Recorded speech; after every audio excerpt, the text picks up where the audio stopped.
하루에 손은 8번 정도 씻는 게 좋다는 말씀 드렸었는데요.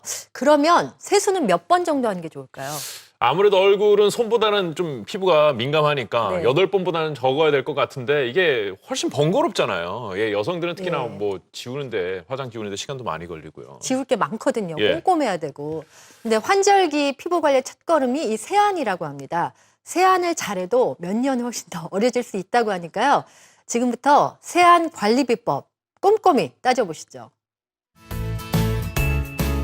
최고의 피부 미인은 여기 다 모였다. 평균 나이 3세, 뽀송뽀송 탱글탱글, 로션 하나만 발라도 윤기 자르르 흐르는 꿀 피부의 주인공들. 최강 동안들의 얼굴 관리 비법이 궁금한데 선생님, 지금 피부가 너무 좋으세요. 비결이 뭐예요? 비결이 뭐예요? 비결이 뭐예요?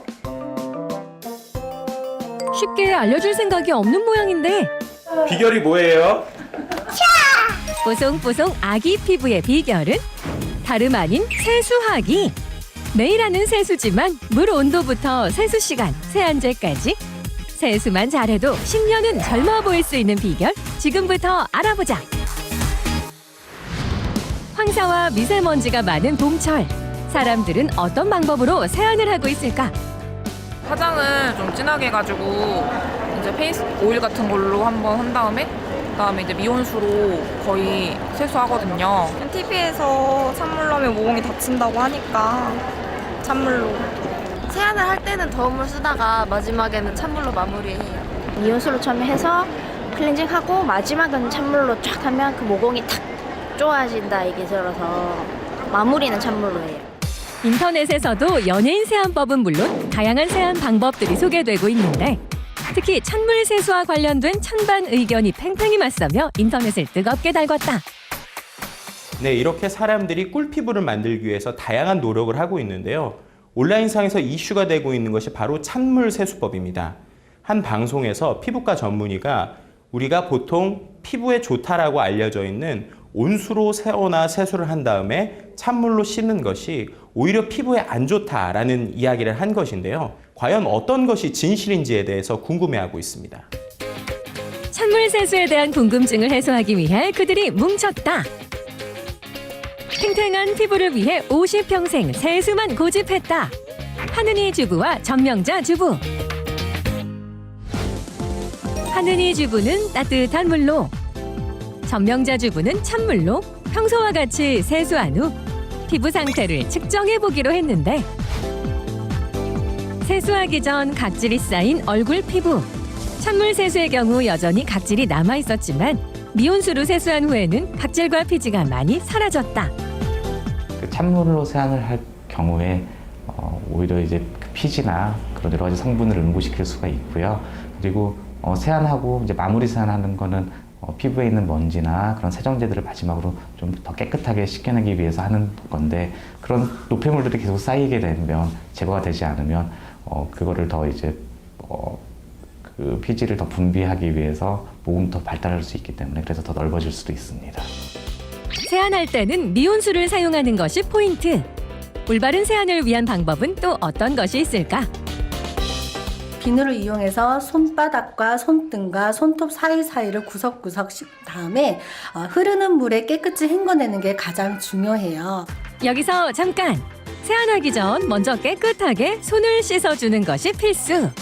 손에 묻은 세균이 얼굴에 옮겨가 피부 트러블을 유발할 수 있기 때문이다. 얼굴 비누칠은 아무리 길어도 2분. 너무 오래 씻으면 빠져나온 노폐물이 도로 피부 속으로 침투할 수 있다. 간단한 세안 팁만 지켜도 샤방샤방한 피부 미남으로 등극. SNS에서 피부와 관련된 음식 키워드를 살펴보면 사과, 브로콜리, 딸기와 같은 과채류가 언급됐고 피부와 직접 연관이 없어 보이는 단어들도 볼 수 있었다. 그 외에도 이 음식과 관련해서 재미있는 키워드가 나왔는데 바로 밀가루입니다. 이 밀가루는 먹었을 때는 피부에 좋지 않고 발랐을 때는 피부에 좋아서 온라인상에서는 먹지 마세요, 피부에 양보하세요 라는 이야기가 화제가 되었는데요. 또 이 부침개라는 단어 역시도 연관 키워드로 나왔는데 피부가 너무나 뒤집혀서 내 피부가 부침개도 아닌데 왜 이렇게 많이 뒤집히나? 라고 하면서 이 피부에 대한 걱정들을 글에서 볼 수 있었습니다. 하얗고 뽀송뽀송한 밀가루. 먹지 않고 피부에 양보하면 정말 좋아질 수 있을까? 특별한 세안법으로 피부 건강을 지키고 있다는 주인공을 만나봤다.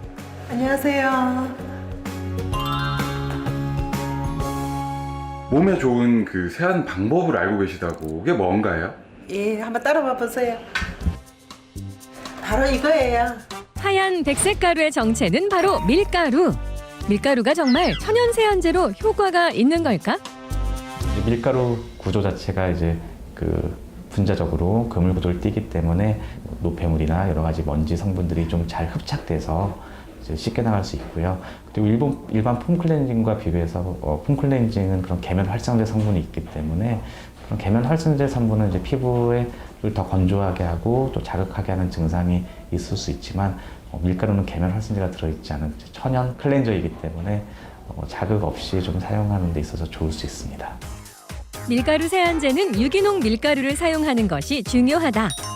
우선 물 500ml를 준비해 냄비에 붓고 중간 불로 끓여준 다음 준비한 밀가루를 뭉치지 않도록 조금씩 나누어 풀어준다. 밀가루 풀 정도의 농도가 될 때까지 저어주고 또 저어주는 과정을 10분 정도 무한 반복. 이렇게 만든 밀가루 풀을 그릇에 담아 충분히 식혀주면 천연 밀가루 세안제 완성! 먼저 밀가루 세안제를 사용할 때는 얼굴에 충분히 물을 묻힌 다음 반 숟가락 정도의 양을 손에 덜어 마사지하듯 세안을 해준다. 이때 더운 물을 사용하면 밀가루가 하수구에서 엉켜 붙을 수 있기 때문에 미온수를 사용해 헹궈주는 것이 효과적. 밀가루 세안제 사용 후 매끈하고 뽀송뽀송한 피부로 변신! 보시다시피 한번 만져보실래요? 아니요. 너무 매끈매끈한 게 너무 좋아요. 폼 클렌징이랑 좀 차이점이 뭐가 있을까요? 전혀 없어요. 폼 클렌징을 하면 막 뭔가 좀 그렇잖아요. 항약품이 섞인 것 같고 막 이렇게 좀 걱정도 되잖아요. 근데 이건 우리 몸에 들어가는 거잖아요. 먹는 걸 갖고 세수를 했다는 자체 그 자체 하나만으로도 너무 기분 좋은 거 있죠. 황사와 미세먼지가 많은 봄철. 올바른 방법으로 조금만 신경 써도 피부 건강 문제없다. 올 봄엔 밀가루 먹지 마세요. 피부에 양보하세요.